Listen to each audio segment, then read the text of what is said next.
সকালবেলা থেকেই হরিহরবাবুর বাড়ির আবহাওয়া বেশ গরম। বাইরে রোদের তেজ বাড়ার আগেই অন্দরমহলে হাঁকডাক শুরু হয়ে গেছে। হরিহরবাবু বারান্দায় বসে খবরের কাগজটা উল্টোতে উল্টোতে হাঁক দিলেন। গিন্নি, ও গিন্নি, বলি বেলা কত হলো শুনি? পেটে তো ইঁদুর দৌড়াচ্ছে, কিছু কি খেতে দেবে না? রান্নাঘর থেকে হাতাখুন্তির আওয়াজের মাঝেই গিন্নি বিমলা দেবীর উত্তর এলো। বলি, আমার হাত পা কটা বলো তো শুনি। এক হাতে আমি কত দিক সামলাবো? উনুন ধরানো, ঘর মোছা, বাসন মাজা সব কি একা হয়? হরিহরবাবু দমে যাওয়ার পাত্র নন।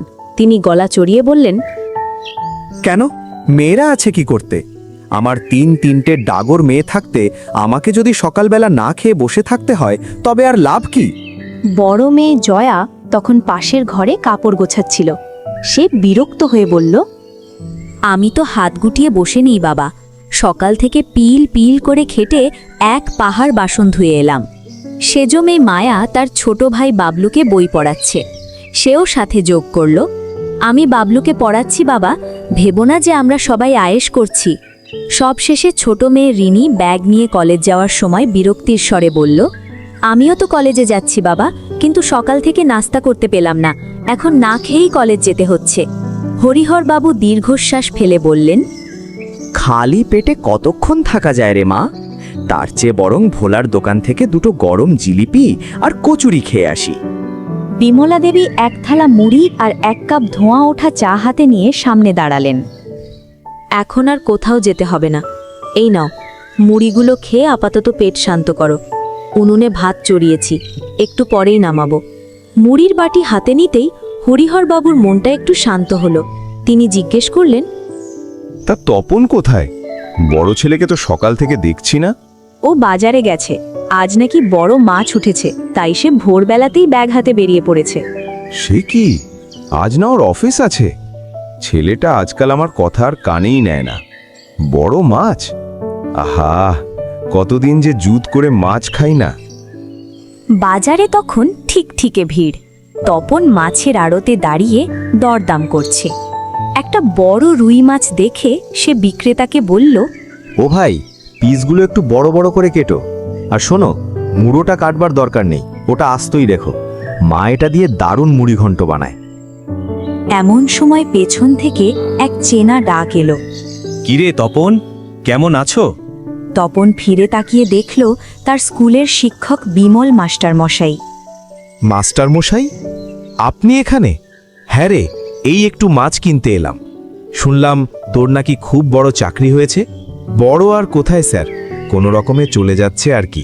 তা বেশ, চলে গেলেই হলো। তোর বাবার সাথে আমার বিশেষ একটা আলাপ আছে। কোথায় পাওয়া যাবে তাকে? বাবা তো সারাদিন বাড়িতেই থাকেন, তবে বিকেলে ভোলার চায়ের দোকানে গিয়ে বসেন। মাস্টার মশাই চলে যাওয়ার পর তপন মাছের ব্যাগ নিয়ে বাড়ির দিকে রওনা দিল। দুপুরে খাবারের থালায় উপচে পড়া আভিজাত্য। বড় রুইয়ের মুড়োটা ভাজা হয়েছে কড়কড়ে করে। বিমলা দেবী সেটা হরিহরবাবুর পাতে দিতে গেলে তিনি বললেন, আহা গিন্নি, এটা আমাকে কেন? তপনকে দাও, ও সারাদিন অফিসে কত খাটনি খাটে। না বাবা, আমি বড় মাছের পেটি খেয়েছি। বাবলু তো মাছের মাথা খুব ভালোবাসে, ওকেই দাও। সবাইকে মাথা দেওয়া হচ্ছে, অথচ সামনে আমার পরীক্ষা, আমাকে একটুও মাছের মগজ খেতে দিলে না। মাছের মাথা খেলে নাকি বুদ্ধি হয়। তোর বুদ্ধির যা বহর, তাতে তিমি মাছের মাথা খেলেও লাভ হবে না। এবারও নির্ঘাত লাড্ডু পাবি পরীক্ষায়। আহ জয়া, এরকম অলক্ষণে কথা বলতে নেই। মেয়েটা এবার অনেক পড়াশোনা করেছে। যদি এবারও ও ফেল করে, তবে আর স্কুল নয়, সোজা বিয়ে দিয়ে দেব। শুধু শুধু বাড়িতে বসিয়ে খাইয়ে লাভ নেই। হ্যাঁ গো, আজ যে বিমল মাস্টার মশাই তোমার কাছে এসেছিলেন, কি কথা হলো? জয়ার বিয়ের ব্যাপারে কিছু বললেন নাকি? না, ওটা জয়ার জন্য নয়। বিমলবাবুর নিজের একটা ভাগ্নি আছে, মিনু। মেয়েটা বেশ শান্ত। গত বছর বাবা মারা যাওয়ার পর মাস্টার মশাইয়ের কাছেই মানুষ হচ্ছে। তিনি তপনের সাথে মিনুর বিয়ের প্রস্তাব নিয়ে এসেছিলেন। দাদার বিয়ে এত তাড়াতাড়ি? চাকরি করছে যখন, তখন সবার চোখ তো পড়বেই। বিমলবাবু সজ্জন মানুষ, বংশও ভালো। আমি ভাবছি এগিয়ে যাওয়া যায় কিনা। না বাবা, আমার ভাইকে এখনই বিয়ে করাবো না, আরও কিছুদিন যাক। একদম ঠিক, বৌদি এসেই তো ঘরের চাবি দখল করে নেবে, আমাদের আর তখন পাত্তা থাকবে না। আরে সব মেয়ে কি একরকম হয়? দেখবি বৌমা এলে তোদের সাথে বন্ধুর মতো মিশে যাবে। বউ এলে দেখবে উল্টো, সবাইকে একে একে বাড়ি ছাড়া করবে।